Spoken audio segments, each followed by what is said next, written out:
नमस्कार दोस्तों, VK knowledge electrical में आप सभी का स्वागत है। एनसीवीटी आईटीआई के एग्ज़ाम पेपर लेकर एक बार फिर उपस्थित हैं। दोस्तों ये पेपर 4th सेमेस्टर की ट्रेड थ्योरी का है और वायरमैन से ट्रेड का है। दोस्तों अभी रिसेंटली ये दोस्तों 7 अक्टूबर 2021 को पेपर हुआ है। 4th semester wireman trade theory का क्वेश्चन है। आप यदि वायरमैन से एग्ज़ाम दिए हैं तो मिलान कर लीजिए आंसर की में कि आपके कितने सही हो रहे हैं।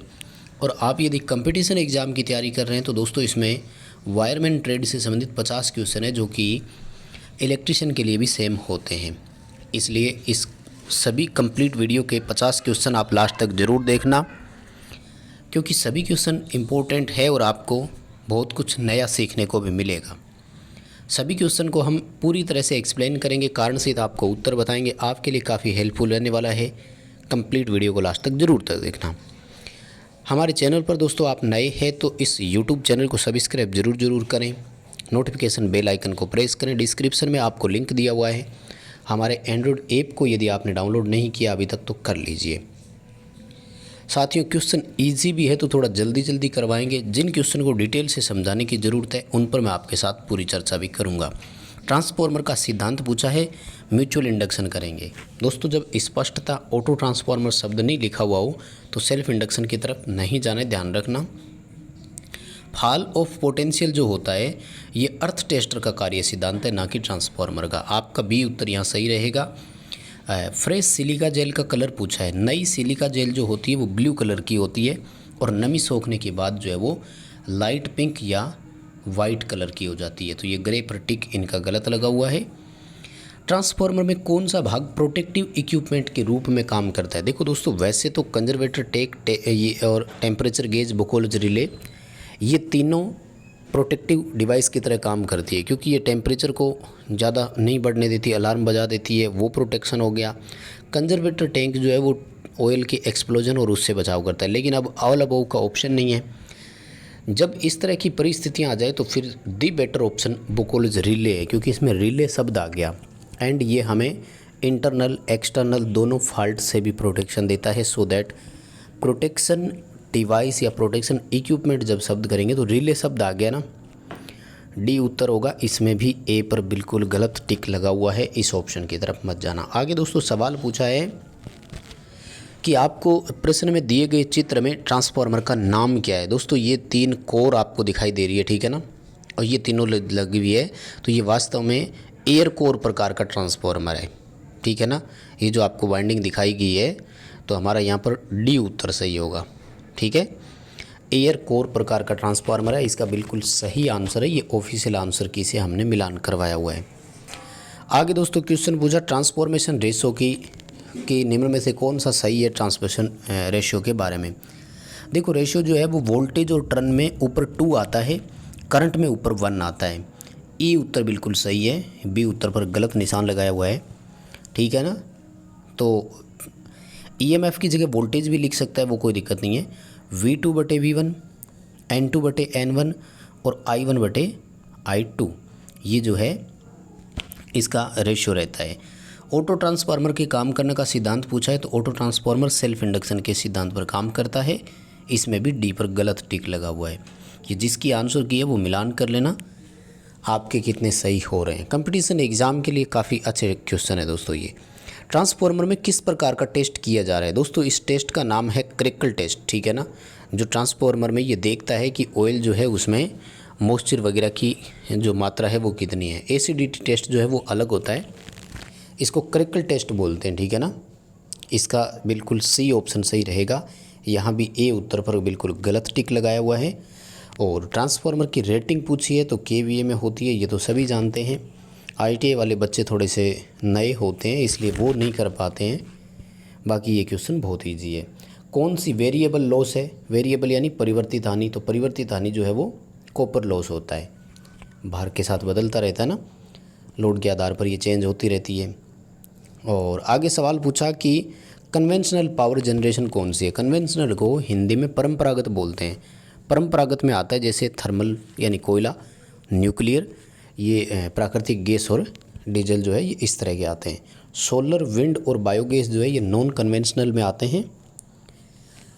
रिन्यूएबल की श्रेणी में आते हैं। ये बिल्कुल सही निशान लगाया हुआ है, इसमें थर्मल ही आएगा। और आगे दोस्तों हाइड्रो इलेक्ट्रिक पावर प्लांट का डायग्राम दिया हुआ है और पूछा कि एक्स से दर्शाए गए भाग का नाम क्या है।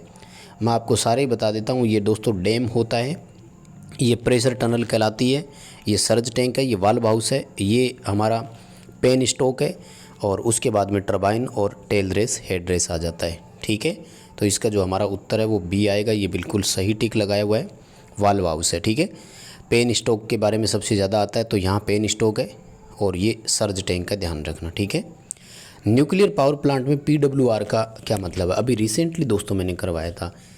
न्यूक्लियर पावर प्लांट में जो रिएक्टर होते हैं दो तरह के होते हैं, एक होता है प्रेशराइज वाटर रिएक्टर और दूसरा होता है बॉइलिंग वाटर रिएक्टर। यानी PWR और BWR दो प्रकार के रिएक्टर वहाँ पर काम में लेते हैं। ए उत्तर सही रहेगा।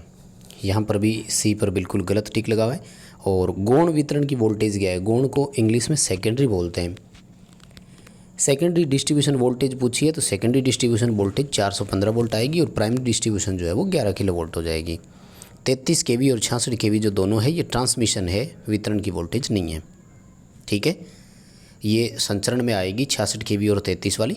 11 जो है ये प्राइमरी डिस्ट्रीब्यूशन में आएगा और 415 जो है वो सेकेंडरी डिस्ट्रीब्यूशन में आएगा। सो आपका ऑप्शन जो है वो डी सही रहेगा। बी पर यहाँ पर आपने गलत टिक लगाया हुआ है। ओवरहेड लाइन में चालकों का नाम पूछा है तो ओवरहेड लाइन में ACSR तार सबसे ज़्यादा काम में लेते हैं। एल्यूमिनियम कंडक्टर स्टील रेनफोर्स बोलते हैं, तो बीच में जो स्टील वाला है वो टेंसाइल स्ट्रेंथ बढ़ाने के लिए लगता है ना। और आगे दोस्तों इंसुलेटर का नाम पूछा है। देखो ये अभी 4th सेमेस्टर इलेक्ट्रिशियन वालों के लिए भी पूछा गया था और मैंने निमी की असाइनमेंट करवाई थी कुछ दिन पहले, तो उसमें भी यही आया था। ये सेकल इंसुलेटर है दोस्तों। ठीक है, और कॉर्नर के पोल पर इनका उपयोग जनरली हम करते हैं। ओवरहेड लाइन में जुड़े एल्यूमिनियम चालकों के जोड़ों पर ग्रीस लगाने का उद्देश्य क्या है? अब दोस्तों देखो यहाँ पर मैं थोड़ा सा आपको बता दूँ कि पेपर जितने भी बनते हैं कि निमी की असाइनमेंट में से बनते हैं। निमी की असाइनमेंट में यानी ऑफिशियल आंसर की में ए ही माना है स्पार्किंग से बचाना, लेकिन मैं इस ऑप्शन से सहमत नहीं हूँ और इसका उत्तर बी होना चाहिए। वैसे ऑक्सीकरण से बचाना होता है, क्योंकि जॉइंट पर क्या होता है कि अगर ग्रीस नहीं लगाएंगे तो वहाँ पर कार्बन सा जम जाता है और ऑक्सीकरण होता है स्पार्किंग होने से। सो इन्होंने लिख दिया कि स्पार्किंग से बचाना, तो ये भी इसका सही उत्तर है। ये बिल्कुल सही टिक लगा हुआ है, इसी को ऑफिशियल आंसर की में सही मानेंगे, आपको नंबर मिल जाएंगे। हाँ, हाइड्रो इलेक्ट्रिक पावर प्लांट जो है इसमें लगाने का सबसे सुरक्षित स्थान पूछा है, तो पहाड़ी क्षेत्र में हाइड्रो इलेक्ट्रिक पावर प्लांट लगाए जाते हैं। सबसे ज़्यादा सुरक्षित स्थान वही है। घरेलू लाइटिंग और उपकरणों के लिए किस प्रकार की सप्लाई प्रणाली है? तो घरेलू के लिए सिंगल फेज और 2 वायर जो है वो काम में लेते हैं। ठीक है, सबसे इंपॉर्टेंट यही वाली वायरिंग है जो घरों में अपन काम में लेते हैं। डिस्ट्रीब्यूटर कौन होता है? डिस्ट्रीब्यूटर वो होता है जिनसे टेपिंग निकालकर उपभोक्ता के घर में सप्लाई लाते हैं। उपभोक्ता के घर में सप्लाई जिस केबल से आती है उसको सर्विस मेंस कहा जाता है। इस सर्विस मेंस को जो सप्लाई देता है उसका नाम डिस्ट्रीब्यूटर होता है। तो इसमें बी पर गलत निशान लगाया हुआ है, सी उत्तर आपका यहाँ पर सही होगा। सर्विस मैन को सप्लाई करने वाले चालकों को डिस्ट्रीब्यूटर कहा जाता है। स्टील के टावर्स कहाँ काम में लिए जाते हैं? यानी यूँ पूछा है कि टावर टाइप के जो पोल्स होते हैं वो कहाँ काम में लेते हैं? तो जनरली ट्रांसमिशन लाइन में होते हैं। ट्रांसमिशन यानी संचरण जितना भी होता है 33 kV 22 kV से ऊपर जितनी लाइन है ये सब 33-22 ट्रांसमिशन में आती है। तो इनके लिए जो है स्टील टावर पोल उपयोग में लेते हैं। हालांकि 33 किलोवोल्ट तक RCC पोल काम में लिए जाते हैं, इसलिए 33 kV से ऊपर जितने भी वोल्टेज है वैसे भी वो देखो फिर वो ट्रांसमिशन की श्रेणी में जाती है। ये उत्तर सही रहेगा, ट्रांसमिशन लाइन से इसका उत्तर आएगा। कौन सा 3 फेज और सिंगल फेज दोनों सप्लाई प्रदान कर सकता है? तो ऐसा हमारा 3 फेज और 4 वायर कर सकता है। 4 वायर का मतलब होता है कि 3 फेज है RYB और चौथे तार का नाम है फिर यहाँ पर न्यूट्रल। तो हम इससे देखो 3 फेज 3 तार सप्लाई भी ले सकते हैं, 3 फेज 4 तार सप्लाई भी ले सकते हैं और सिंगल फेज 2 वायर सप्लाई भी हम इससे प्राप्त कर सकते हैं। ये डी उत्तर सही होगा। पहले सही किया है बाद में गलत कर दिया तो ऐसा मत किया करो। VCB का पूरा नाम पूछा है तो वैक्यूम सर्किट ब्रेकर होता है। ठीक है, ये इसका सही है बिल्कुल। सी ऑप्शन रहेगा, वैक्यूम सर्किट ब्रेकर सही है। सर्किट ब्रेकर को ब्रेक करने के लिए कौन सा भाग सहायता करता है? तो दोस्तों इसमें आएगी ट्रिप कॉइल। ये DC ऑपरेटेड होती है, ध्यान रखना। ठीक है ना, जब भी हम ऑफ़ की कमांड देते हैं तो ट्रिप कॉइल को कमांड जाती है जो प्लंजर को पकड़ने का काम करती है। तो प्लंजर जिससे गिर जाता है सर्किट ब्रेकर जो है वो ऑफ हो जाता है। ट्रिप कॉयल आएगा, ए उत्तर सही है। एसीबी का पूरा नाम है तो एयर सर्किट ब्रेकर होता है, राइट। अब देखो कितना इजी पेपर है। वैसे जिन बच्चों की आईटी पास है ना, जो कंपटीशन एग्ज़ाम की तैयारी कर रहे हैं, उनको बहुत इजी लग रहा है ये। और मुझे लगता है कि वो अपना स्कोर चेक करेंगे ना तो 45 से ऊपर आएंगे उनके 50 में से। लेकिन आईटीआई वाले बच्चे के देखो कैसे उसने निशान लगा रखे हैं, गलत भी तो लगा रखे हैं ना कितने सारे। तो पूरे डर रहता है एक आईटीआई में, बाकी कुछ भी नहीं है। एयर सर्किट ब्रेकर में आर्क क्विंचिंग मीडिया कौन होता है? नाम से ही पता लग रहा है एयर सर्किट ब्रेकर है तो उसमें एयर ही होगी। वैसे ही देखो अपने जल तो काम में लेते ही नहीं है, ना ही नाइट्रोजन लेते हैं। और तेल जो है वो ओसीबी में होता है ना। ऑयल सर्किट ब्रेकर जो होता है उसमें होता है, ठीक है। तेल होता है ओसीबी में, एसीबी अपने इसमें डी उत्तर बिल्कुल सही आएगा। लाइटनिंग अरेस्टर का काम क्या है? हिंदी में तड़ित चालक बोलते हैं। जब आकाशीय बिजली के कारण अधिक धारा चलती है तो उपकरणों, substation, transformer, circuit breaker, इन सब का बचाव करना, डी उत्तर आएगा। यहाँ पर इसका बी उत्तर बिल्कुल गलत निशान लगाया हुआ है, डी उत्तर हमारा यहाँ पर सही है। इंडोर सब स्टेशन कौन से होते हैं? इंडोर वो होते हैं जो बिल्डिंग के अंदर होते हैं, ठीक है ना। जो बिल्डिंग के बाहर होते हैं उनको आउटडोर बोलते हैं, और जो बिल्डिंग के अंदर होते हैं उनको इंडोर बोलते हैं। बहुत ही साधारण सा है, इससे इजी तो क्या पूछेंगे आपसे। आउटडोर सब स्टेशन का काम क्या होता है? आउटडोर सब स्टेशन जनरली इसलिए लगते हैं क्योंकि वोल्टेज वेरी हाई होते हैं। अब जैसे अपने बात करें तो ट्रांसमिशन में 220 kV आता है। अब 220 kV की लाइन किसी बिल्डिंग के अंदर संभव नहीं है। जब हायर वोल्टेज को लो वोल्टेज में स्टेप डाउन करना हो वहाँ आउटडोर सब स्टेशन होते हैं। फिर लो वोल्टेज के लिए इंडोर भी काम कर जाएगा। अंडरग्राउंड केबल की बाहरी सतह कौन सी होती है? सबसे ऊपरी सतह को सर्विंग बोला जाता है दोस्तों, ध्यान रखना, ठीक है ना। सर्विंग के ठीक नीचे आर्मर्ड होती है, आर्मेट जो होती है उस पर बेडिंग होती है, और बेडिंग के बाद लेड सीध होता है। मतलब ऊपर से नीचे की तरफ आना है हमें, ध्यान दीजिएगा, ठीक है। सबसे बाहरी भाग को सर्विंग बोला जाता है जो ऊपर सबसे ऊपर होता है। और आर्मरिंग करने के लिए कौन सा पदार्थ काम में लेते हैं? तो आर्मरिंग जो है वो जीआई यानी गैल्वेनाइजिंग आयरन या गैल्वेनाइजिंग स्टील की होती है। इसका काम जो है वो केबल को मैकेनिकल इंजरी से बचाना है, यांत्रिक चोट से उसको बचाना है। इसमें भी ये गलत निशान लगाया हुआ है सी पर। ए ऑप्शन बिल्कुल यहाँ पर सही रहेगा। और देखो कितने इजी क्वेश्चन है, ज़्यादा इसमें टाइम देने की ज़रूरत ही नहीं पड़ रही है। और अंडरग्राउंड केबल में स्ट्रैंड चालकों का उपयोग क्यों करते हैं? स्ट्रैंडेड का मतलब होता है एक दूसरे को लेते हुए थोड़े से फ्लेक्सिबिलिटी डालने के लिए होते हैं, ठीक है। क्योंकि अंडरग्राउंड केबल अगर ज़्यादा हार्ड होगी ना तो टूटने की संभावना ज़्यादा होती है। ए उत्तर आएगा, फ्लेक्सिबिलिटी प्रदान करने के लिए, लचीलापन प्रदान करने के लिए। और 3 और 3.5 कोर केबल जो होती है उनमें कितने कोर, 3 और आधे कोर में पूछा है, यानी 3 सही 1/2 नाम से एक केबल होती है ना, तो वास्तव में इसमें 4 कोर होते हैं। ये इसका बी उत्तर बिल्कुल सही है और बिल्कुल सही टिक भी इसने कर रखा है। और अंडरग्राउंड केबल में जॉइंट का नाम दिया है, तो दोस्तों वास्तव में देखो ये जो आप देख रहे हैं ना, ये जॉइंट है और इसको बोलते हैं अपन स्लीव। बीच में यहाँ पर ये जो जॉइंट लगाया है ना इसको बोलते हैं स्लीव, ठीक है। तो ये स्ट्रेट थ्रू स्लीव जॉइंट है, यानी सीधे जॉइंट आते हैं। खोखली पाइप टाइप होती है उसको स्लीव बोलते हैं। और कंप्रेशन उससे क्रिम्पिंग टूल से कंप्रेस कर देते हैं तो वो वहाँ पर परमानेंट हो जाते हैं। ये बिल्कुल सही है, प्रैक्टिकली हम इसको यूज भी करते हैं। स्ट्रेट थ्रू स्लीव जॉइंट इसका उत्तर आएगा। अंडरग्राउंड केबल में ग्राउंड और शॉर्ट सर्किट की फॉल्ट जांचने के लिए हम लूप टेस्ट करते हैं। या तो मुर्रे लूप टेस्ट करेंगे या फिर वार्ले लूप टेस्ट किया जाएगा। ये तो बहुत ही साधारण सा है ना, सी उत्तर आएगा। इसमें ए पर गलत टिक लगा हुआ है।